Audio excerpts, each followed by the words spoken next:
Marche contre l'antisémitisme, que faire avec Marine Le Pen? Le Rassemblement national, RN, parti issu du Front national, a donc participé dimanche 12 novembre 2023 à une grande marche pour la République et contre l'antisémitisme. Sans incident majeur. Sans que les participants à cette marche ne s'en offusquent particulièrement. Seule la première ministre Elisabeth Borne a légitimement fait savoir toute sa réserve à cette présence, juge-t-elle, qui ne trompe personne. Une mise en garde certes, mais difficile de s'exprimer d'une façon plus posée, mesurée, modérée. Il n'est pas surprenant que Jean-Luc Mélenchon et son premier lieutenant, le député LFI Manuel Bompard, qui sous de fort mauvais prétextes, ont refusé de participer à ce rassemblement hautement républicain, et accusé ces deux organisateurs, la présidente de l'Assemblée nationale et le président du Sénat Gérard Larcher, de blanchir Marine Le Pen et son parti. Ils sont dans ce qu'ils croient être leur rôle.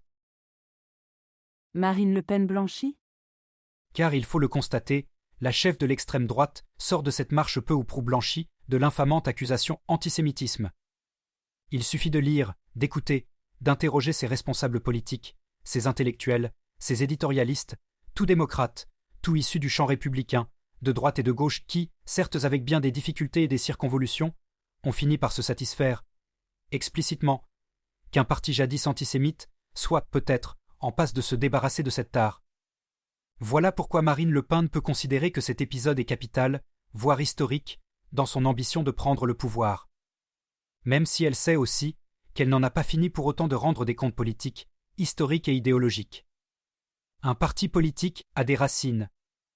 Il peut choisir de les couper. Ainsi, le néofasciste italien Fini décidait-il au milieu des années 1990 d'en finir avec ses attaches mussoliniennes. Il est allé jusqu'au terme de sa démarche, s'installant sans le moindre doute possible parmi les démocrates transalpins les plus sourcilleux. Ce n'est toujours pas le cas de Marine Le Pen. Quand donc énoncera-t-elle à haute et intelligible voix une dénonciation formelle, articulée, argumentée des origines du Rassemblement national? Quand donc Marine va-t-elle tuer le Front national? Les compagnons de route de Jean-Marie Le Pen, les pères fondateurs de ce qui était à l'époque un groupuscule d'extrême droite, venaient pour nombre d'entre eux du vichisme, de la collaboration et du nazisme. Prenons un exemple, un seul. François Brignot, ami intime de Le Pen père, antisémite fanatique et pionnier du négationnisme, a joué un rôle essentiel dans la création du parti. Tout cela, Marine Le Pen le sait. Elle en connaît chaque détail et particularité. Elle sait aussi qu'une poignée de tueurs de l'OAS, ceux-là même qui à de multiples reprises ont tenté d'assassiner De Gaulle, formaient aussi l'entourage de son père. Pourquoi est-elle toujours incapable de le dire et de le condamner pour en finir pour de bon, en finir pour de vrai? Ses convictions profondes? La trouille d'affronter une dernière fois son père?